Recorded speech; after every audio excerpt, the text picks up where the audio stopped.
Hey there, welcome to my soft skills video on teamwork. Together, everyone achieves more.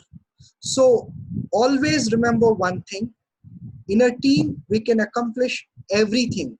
If individually we are accomplishing something, ensure this requires you to capitalize on multiple skills that your team members possess. This lesson discusses about different skills that constitute a particular team. What happens when there is a function at your home? You identify people, classify them into different groups, assign them different works so that each one will complete their assigned work, and finally the complete task, which is a very big picture, gets completed. So you also invite your friends and relatives who are very close to you, who can actually become a larger group and achieve the target in support with them. The success or failure of any activity depends on the way the team will coordinate with each other and work towards the final result. So let us look at this picture. Is this task accomplished by a single ant or a multiple ants? So what is a task?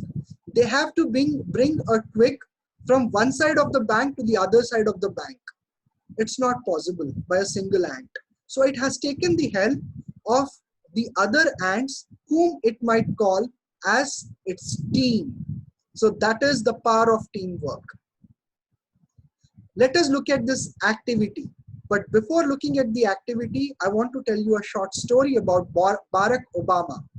So Barack Obama, when there was a function in White House, he invited a lot of chief guests, and at a point of time, he ensured that the flashlight was focused on all the workers, servers, his drivers, his cleaning staff, everybody.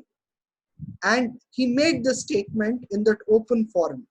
They are the ones who keep the wheels of the White House running. And he proudly said, they are my team. What a classic way of introducing his team to his chief guests. So I want you to know that a year down the lane, you will not be judged on whether your team knows about your name. You should be knowing the names of your team members, and that's how you're going to be judged by your management.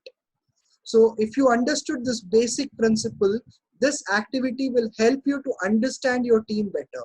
This is a team-bound activity where you need to classify into 5 members group, and you need to design a flag. And you need to ensure the flag addresses these 5 basic points. Brand your team, give your team a name. What is your team's goal? What brings them together and keeps them connected?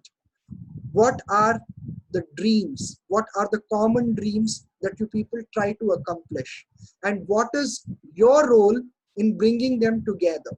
So if you people are able to classify, all 5 members are clear about these 5 points in a particular team, that team will be a winning team.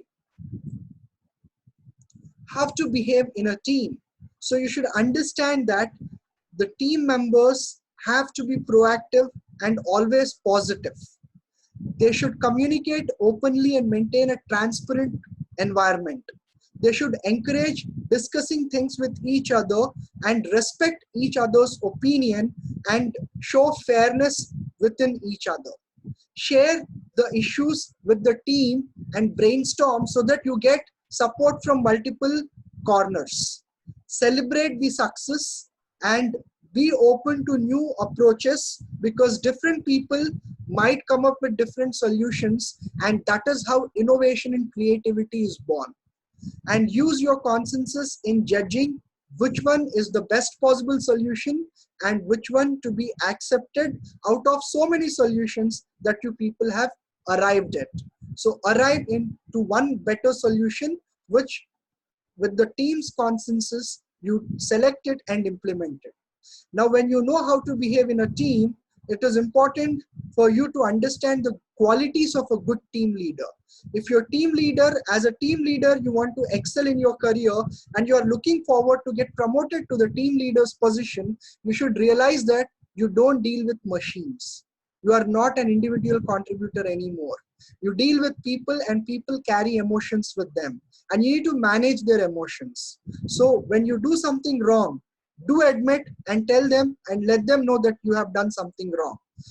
If you please, for example, in case your team is doing some great job, okay, you have to appreciate them and you have to ask them for their opinion so that they feel involved in the decision that you take. You need to thank them for their services whenever you see somebody is performing above and beyond their regular way of working. And you should always use statements like, I'm proud of you. And you always try to identify approaches which will keep you all together as a team. So these are the 6 statements that define an efficient team leader. And coming to the next one, qualities of a team leader. You should spend most of your time, quality time, in listening and learning from your team members. And you need to also look at opportunities to motivate your team members to accomplish a particular task. You need to inspire them with your superior knowledge, see where they are stuck, and whenever they are stuck, help, give them, offer them a helping hand. Try to coach them so that tomorrow they are also capable and they also grow in their career as a team leader like you. And always lead from the front, don't push them from the back. When a challenging situation comes, you just go and you just confront it and being the face of your team. Walk the talk.